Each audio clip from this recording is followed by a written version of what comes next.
Assalamualaikum warahmatullahi wabarakatuh. Assalamualaikum warahmatullahi wabarakatuh. Halo semuanya, kembali lagi dengan video materi dari saya, Dinda Nurul Novianti, mahasiswa IKIP Siliwangi, Prodi PGSD kelas A2 dengan NIM 210600081. Di video ini saya akan membahas materi tentang statistika. Yang pertama adalah pengertian statistik dan statistika. Perbedaan statistik dan statistika yang pertama bisa dilihat dari pengertian kedua istilah tersebut. Statistik merupakan hasil data yang ditampilkan dalam bentuk tabel hingga grafik. Menurut Kamus Besar Bahasa Indonesia atau KBBI, statistik adalah angka-angka atau catatan yang dikelompokkan, dikumpulkan, serta ditabulasi sehingga akan didapatkan informasi yang berkaitan dengan masalah tertentu. Data atau angka pada statistik bisa diperoleh dari pengumpulan data melalui wawancara ataupun tanpa melakukan wawancara. Karenanya, statistik pada dasarnya merupakan kumpulan data yang dihasilkan dari pengolahan yang dipelajari dalam statistika.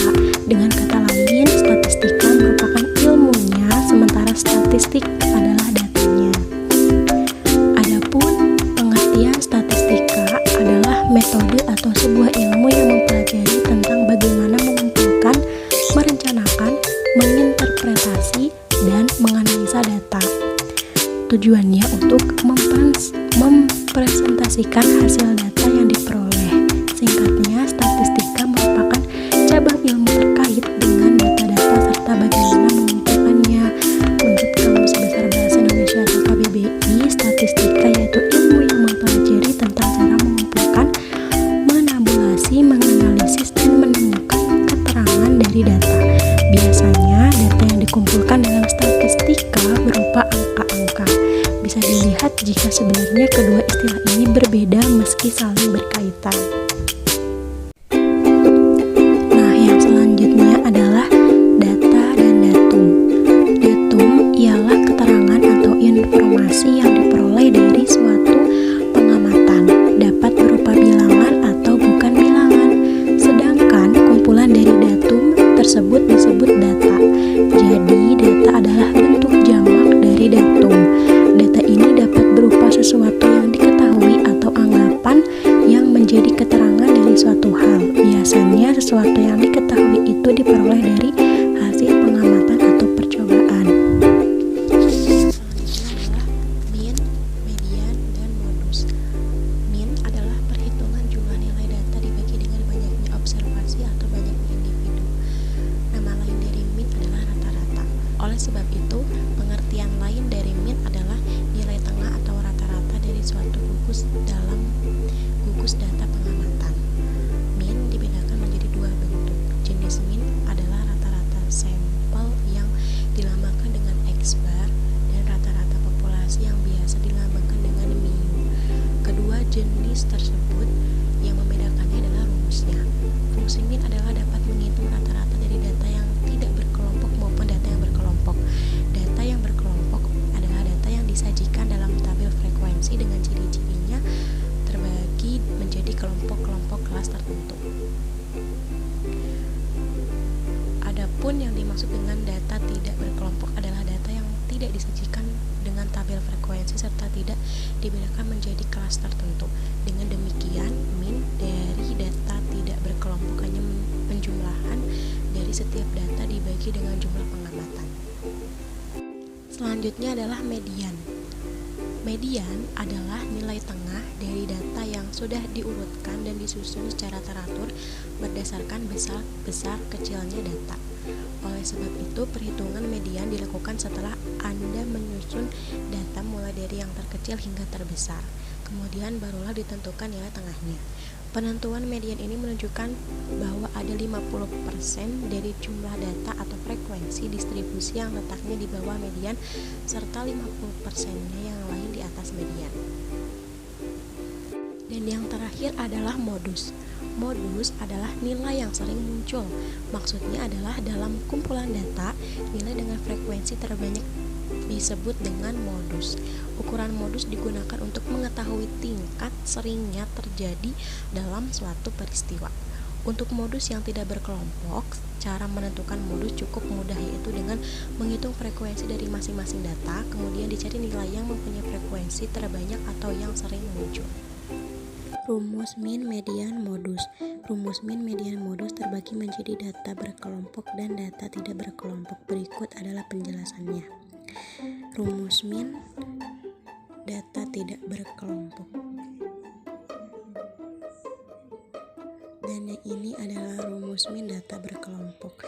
Selanjutnya adalah keterangannya. Di sini ada nilai tengah, jumlah data, dan banyaknya kelas.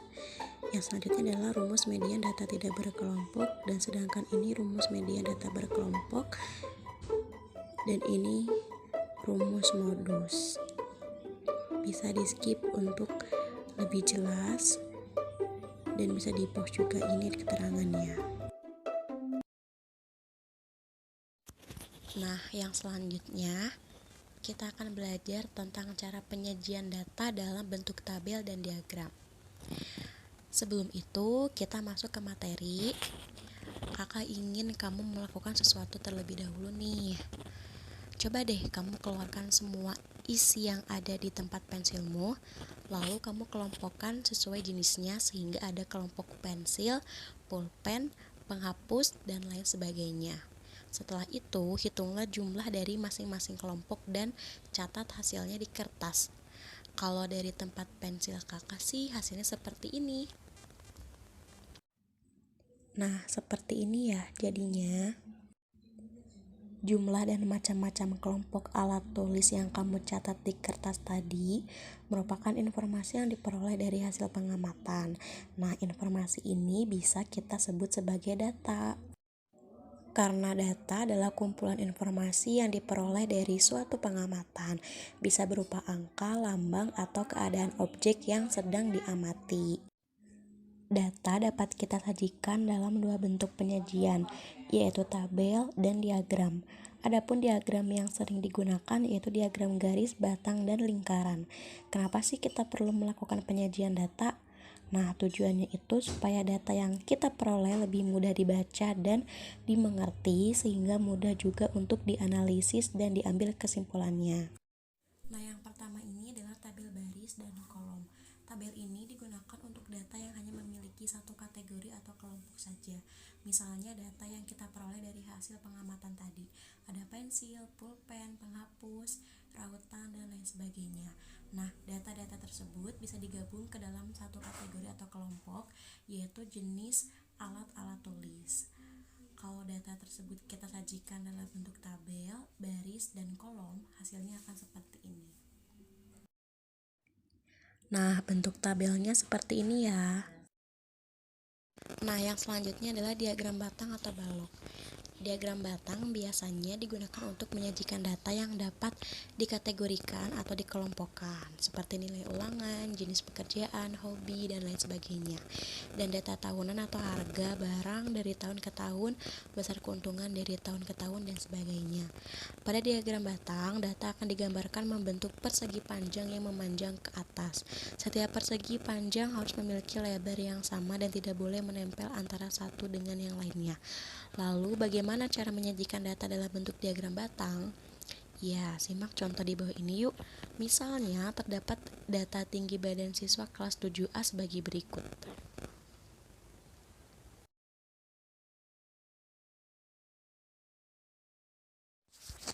Nah, untuk membuat diagram batang, kamu harus cari tahu dulu nih banyaknya siswa pada masing-masing tinggi badan. Tapi data yang diperoleh ternyata masih belum urut atau acak, sehingga agak sulit untuk dihitung. Oleh karena itu, kamu harus mengurutkannya terlebih dahulu, mulai dari data yang paling kecil, supaya lebih mudah kita susun datanya dalam bentuk tabel ya. Selain itu, buatlah sumbu datar dan tegak yang saling berhubungan. Sumbu datar menyatakan kategori dan sumbu tegak menyatakan banyak data atau frekuensi dari masing-masing kategori. Kemudian, gambar setiap data satu persatu secara berurutan sehingga diperoleh gambar sebagai berikut.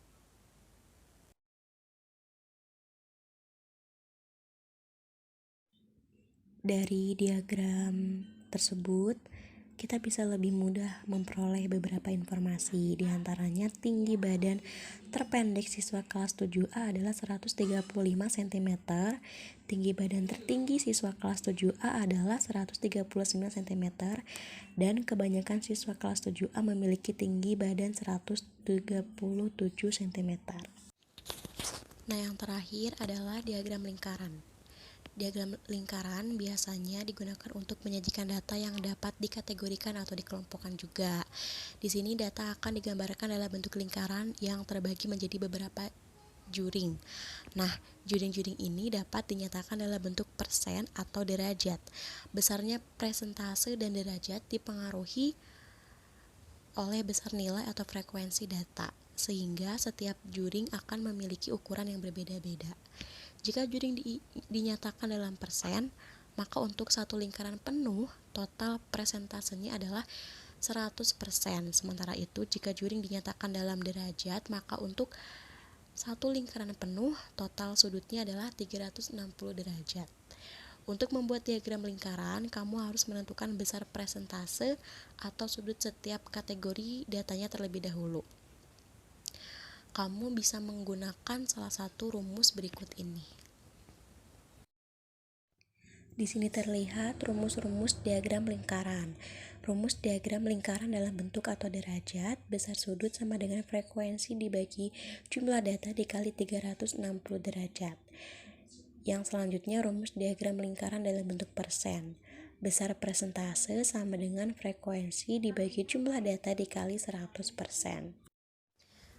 Setelah setiap kategori data sudah diubah ke bentuk persen atau derajat, kamu bisa langsung membuat lingkaran dan membaginya sesuai dengan besarnya masing-masing. Gunakan busur derajat agar pembagiannya lebih tepat ya.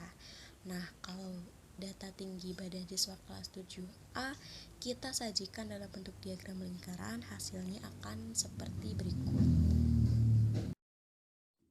Nah, di sini terlihat diagram lingkaran tinggi badan siswa kelas 7A dalam bentuk derajat.